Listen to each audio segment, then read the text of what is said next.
Well, g'day folks and welcome back to the channel. All right, I have here a rare opportunity. I've got three different figures of the one kind of wood. It's one of my favorite woods, which is myrtle, which is a Tasmanian species of timber here in Australia. You can see this pinkish color here.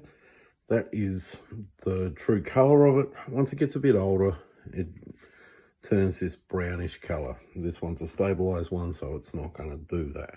What I used to start with was some of this, which is some lining board. It came out of a church renovation.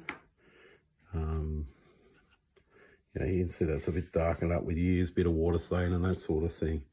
There's a piece that I've sanded back. You see a bit more cleanly because it's older. As I said, it's browner. Here's one of the first knives I made using it, and you can see how it's come up. This one gets a fair bit of use and could do with a decent polish and clean. But yeah, it's one of mine and I use it all the time. This pretty little wood here, and this is bird's eye myrtle. So you can see lots of spotting and everything through it. The spots kind of appear like a bird's eye, hence the name bird's eye myrtle. This tends to happen for us here in Australia when you've got a bushfire go through. You get a lot of epicormic buds form up.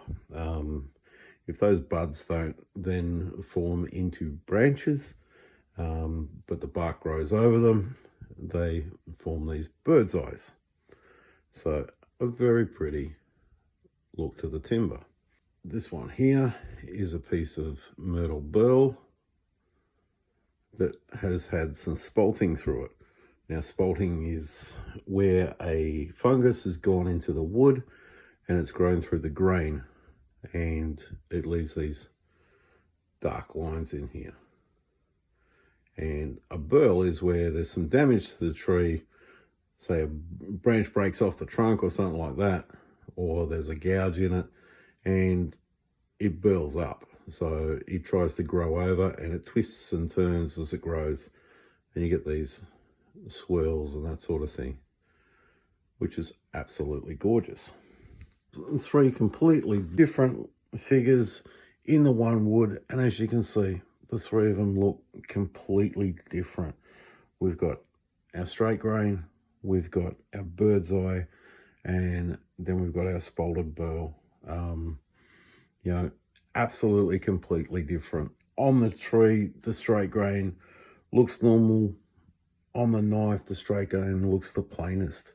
Whereas, your bird's eye, that's not really evident on the outside, but it is a fault in the timber if you're making furniture or something like that with it, because it doesn't generally tend to stay big enough that it's going to be through a whole piece of timber. And the burl, where you've got a burl growing on the tree, it's a bulge, it looks weird. This pretty much brings a metaphor to life. The plain one, looks fantastic, nice piece of wood. The broken ones have a hidden beauty inside of them, and sometimes we need to look inside and see that hidden beauty. Well, there we go. I just figured I'd share that with everyone. Thank you very much for watching, and bye for now.